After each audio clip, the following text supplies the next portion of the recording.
A very difficult trading environment. Sales down 48%. Margins under pressure across the whole business. Can it get any worse than this?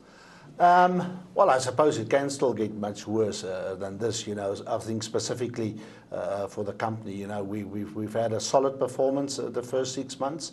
Although the volumes were down, commodity prices were down, but we're still a profitable company. But if you look in general at the whole recession, I doubt it if it can really. I think we've reached the bottom. We've seen it. There's indications in the market. Commodity prices are starting to increase. Volumes are starting to increase. So yeah, I'm very positive about the future. I think the recovery is definitely going to take a little bit longer than what we initially anticipated. But we must understand, 2008 was a very unusual an abnormal year where we had very high volumes, you had very high commodity prices. But were you surprised by the severity of the pressure that you saw on your profit margins and on volumes? Initially, I think, yeah, if we look back to the 6 months now, we were surprised about it.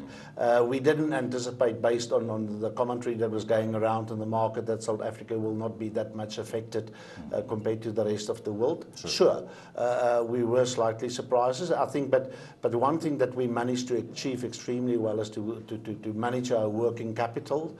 The volume, like you said, the volumes were down, the commodity prices were down, but our working capital was still very, very well managed. And then we generated quite a bit of cash. Yeah, so I suppose there's very little business can do in these circumstances. Serve to try and manage your costs, as you were saying, and try to survive the downturn, batten down the hatches, as it were, and see if you can make it into the next cycle.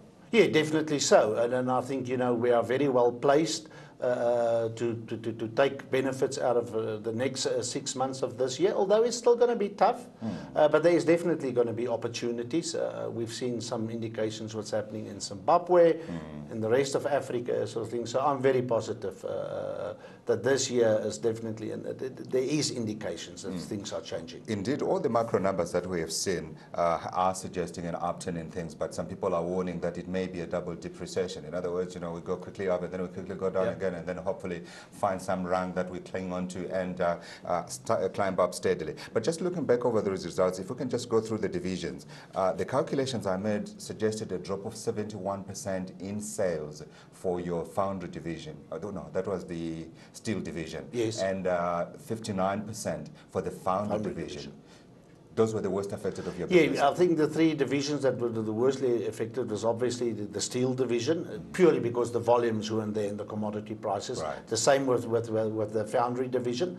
A lot of our customer base were on short-term week, working from 3 days to 4-day weeks. So obviously it will have an effect on our turnover. And then the non-ferrous industry, those were the three main divisions that's been really badly affected. But you spoke about other divisions where there was a marginal improvement in margins. Just quickly take us through those. Yeah, I think one of the divisions, or two of the divisions that stood out is the specialities division. We've managed to gain some market share, but although some of our margins were a little bit under pressure, sort of thing, we could see that. Our rotary division did extremely well under circumstances. In the cement industry, and specifically the mechanical side of it, did very well, yes.